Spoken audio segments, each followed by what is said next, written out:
พี่น้องมื้อนี้แม่สิมารีวิวเกิบออกใหม่แฟชั่นรุ่นล่าสุดมีชื่อว่าเกิบลิ้นจี่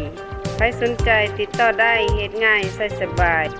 คู่ต่อไปมีชื่อว่าเกิดลูกน้ำใส่สบายย่างเบา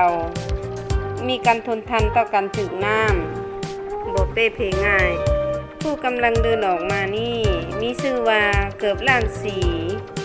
ล่าสุดเหมาะกับการไปเดินแบบหรือเดินห่างย่างง่ายเจ็บตีนเล็กน้อย